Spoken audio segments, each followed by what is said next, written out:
What's up, Ragin Nation? How's it going? This is Alex, and you're watching the Ragin Ronin review. I got a review for you. I checked out Megan.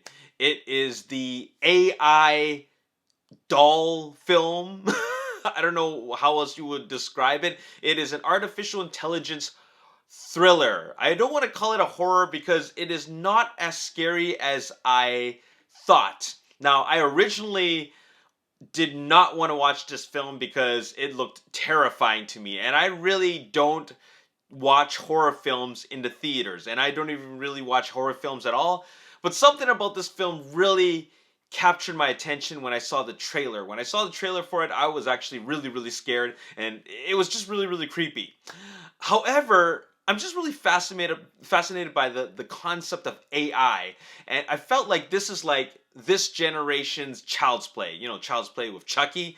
I felt like this is a little bit more plausible because it's artificial intelligence. It's certainly something that is in store for us for the future in real life. In any case, I wanted to check this out, and it took a little bit of convincing from other from friends that have watched it, as well as I read some reviews on Rotten Tomatoes, and turns out it's not as scary as I thought. And when I watched it, it really isn't as scary as I anticipated. It's more fun, and it's kind of funny in a way. It doesn't take itself too seriously. And I actually really enjoyed this film. And the surprising thing about it was that I actually thought this film would be rated R. It's not. It's actually rated PG-13. And I think that this film actually filmed for an R-rated film, but they cut it down to PG-13 to, broaden their audience. And to top things off, it just makes it more accessible for, well, people like me. In any case, I really like the story. This kid loses her parents, so she's really lonely. So her aunt shows her what she's working on. Turns out to be this doll, this artificial intelligence doll that is constantly learning and self-aware and all that fun stuff, and then just becomes really protective of the little girl. And then it just starts getting more and more. It really develops a relationship, and then then all the killing happens, and that's when the fun begins.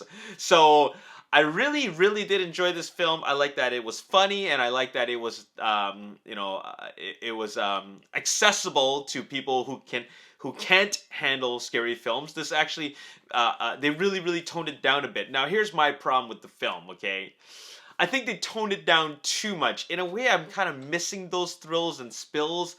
I was kind of missing a bit of the carnage.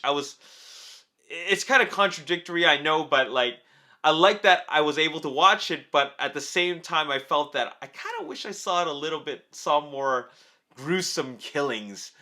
I think gruesome killings would make it more fun, and just make it more entertaining. I'm glad he took away the creepiness of it, because I don't want to have nightmares, but I wish that the killings would be a little bit more graphic. I think that's what I'm missing from it. And but besides that, I still think it's a pretty good movie. Yeah, besides missing like the graphic element of this film, I think that it's still really good. So I'm gonna give it an 8.5 out of 10. Definitely a really good film. They really put together a great film that it's simple, and it doesn't take itself too seriously, and I think that anybody who watches it will have a good time. All right, so 8.5 out of 10. Anyways, my name is Alex Yu. Thank you so much for watching. I'll see you next time. Peace.